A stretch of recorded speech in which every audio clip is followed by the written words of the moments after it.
रात को अचानक राधिका मौसी को किचन से कुछ गिरने की आवाज आई। उन्होंने बाहर निकल के देखा तो किचन में उन्हें कोई सफेद साड़ी में दिखा। वो चीख पड़ी, हे भगवान, आलतू जलाल तू आई बला को टाल तू, आलतू जलाल तू आई बला को टाल तू। राधिका मौसी को चीखते सुनकर श्रवण बाहर आता है भागते हुए। अरे माँ, क्या हुआ? क्या देख लिया? दादी माँ आ गई क्या सपने में? अरे बेटा, रसोड़े में देख तो कौन है? श्रवण रसोड़े में झांक कर देखता है और उसे कोई नहीं दिखता अंदर। अब रसोड़े में तो कोई नहीं है माँ। कोई सफेद साड़ी में नहीं है क्या? नहीं माँ, कोई भी नहीं है। चिल्लम चिल्ली की आवाज सुनकर काजल भी वहां आ जाती है। अब क्या हो गया माँ जी? अरे बेटा, रसोड़े में एक चुड़ैल थी सफेद साड़ी में। अरे क्या कर रही थी वो अंदर? अरे बताया नहीं, कल आएगी ना तो पूछ लूंगी। चुड़ैल जी, आपका क्या प्लान है? माँ जी, रात बहुत हो गई है, आपने कोई बुरा सपना देखा होगा, चलिए सो जाइए। राधिका मौसी सोने तो चली जाती है, पर उनको रात भर नींद ही नहीं आती। वो कुछ भी उलझुल बातें सोचने लगती है। कहीं चुड़ैल की वजह से तो घर में टेंशन नहीं हो रहा, कहीं उसी की वजह से तो वो दादी नहीं बन पा रही। सुबह जब राधिका मौसी रसोड़े में छानबीन करती है तो पाती है कि नींबू का अचार गायब है। चुड़ैल नींबू का अचार ले गई, मुझे तो ठीक नहीं लग रहा कुछ। चुड़ैल को भी पता है कि जिंदगी का असली मजा तो खट्टे में ही है। राधिका मौसी झट से श्रवण को फोन कर देती है। बेटा, मुझे समस्या समझ में आ गई है, हमें एक तांत्रिक की जरूरत है। अरे क्या बोल रही हो माँ, तांत्रिक की क्या जरूरत है? आप पूजा पाठ तो कर ही रही हो ना।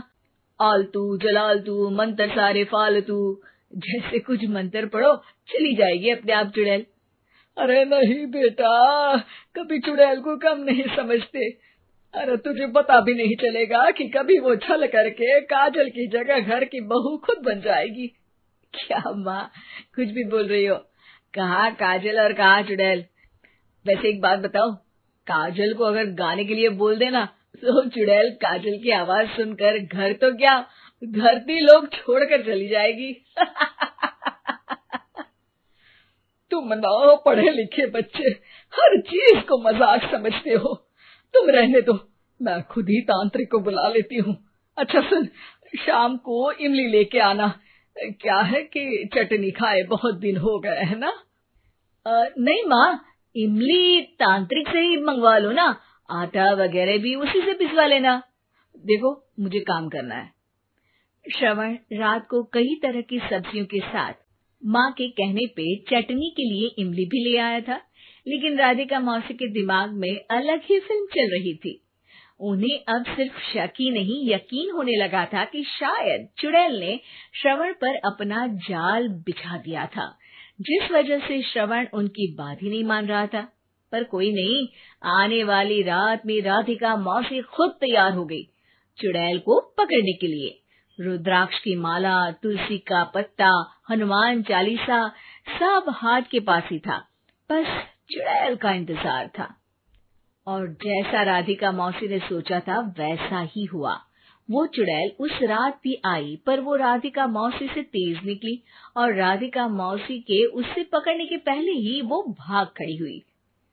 जरूर बहू पे साया है उस चुड़ैल का, तभी तो श्रवण के कमरे में गई है। और अगली सुबह राधिका मौसी पिछली रात हुए हमले में किन चीजों का नुकसान हुआ उसका हिसाब लगा रही थी।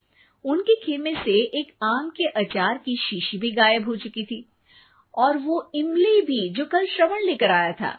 राधिका मौसी इस बारे में सोच ही रही थी कि श्रवण जल्दी से रसोड़े में आकर दवाइयों की पोटली ढूंढने लगता है। अरे बेटा, क्या हो गया? अब माँ, वो काजल की तबीयत खराब है, बहुत घबराहट हो रही है उसे।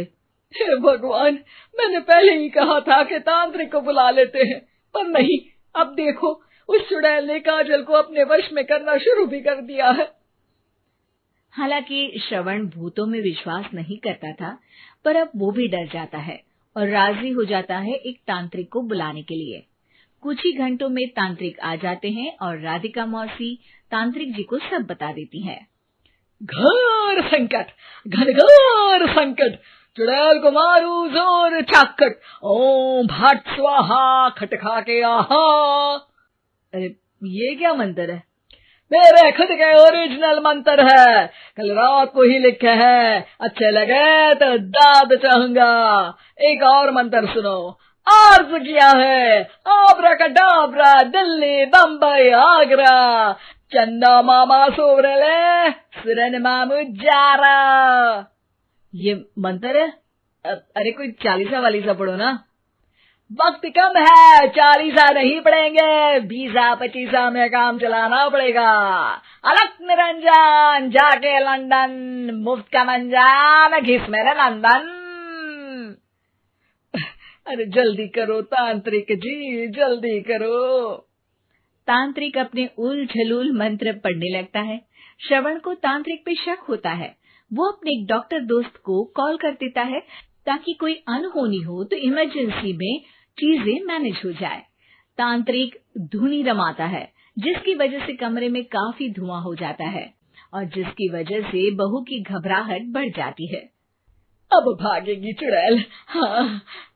बहू खांसते हुए धुएं से बचने के लिए बाहर चली जाती है।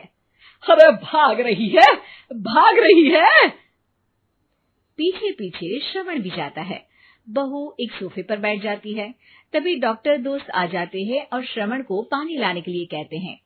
थोड़े चेकअप के बाद डॉक्टर कहते हैं, मेरे हिसाब से जाप का काम पूरा हो गया है। क्या मतलब? अरे कुछ भी नहीं माँ, कोई चुड़ैल नहीं है, खुशखबरी है, अब दादी बनने वाली है। मगर वो सब अचार के डब्बे। श्रवण दोनों अचार के डब्बे अपनी माँ को दिखाता है, जो कि उनके बिस्तर के नीचे छुपे हुए थे। आपने सही बोला था माँ, वो चुड़ैल काजल ही थी जो खट्टा खा रही थी।